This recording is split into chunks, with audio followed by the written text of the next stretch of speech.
Years ago, women didn't live this long. So they went from maiden to mother to crone.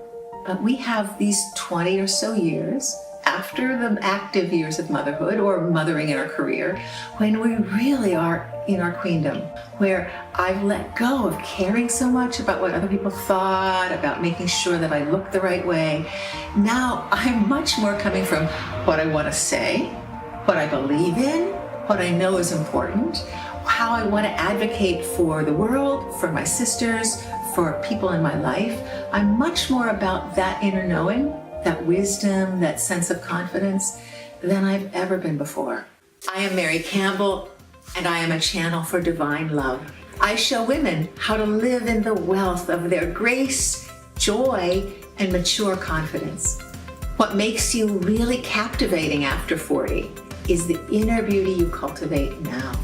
I have the vision to see the spark that has always been inside of you, and the authority to help you live it on the outside.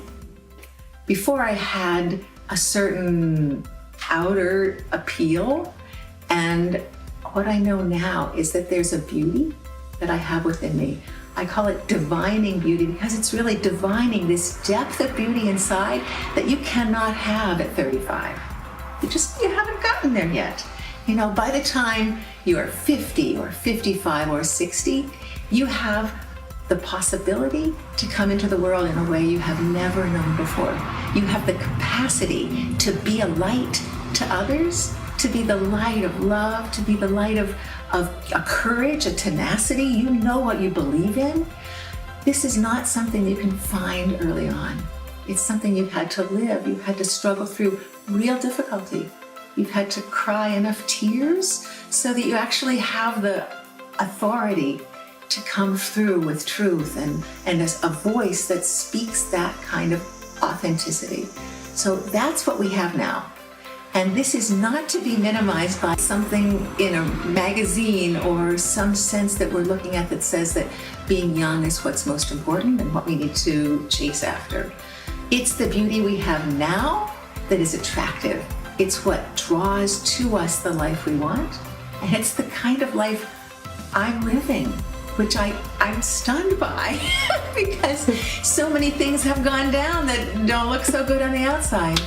But the way I'm living now is so in my truth. And that is the highest spiritual principle, I believe, is to come from the love that is us and to speak from truth. So if you weren't afraid of shining your light, tell me, what would you do next?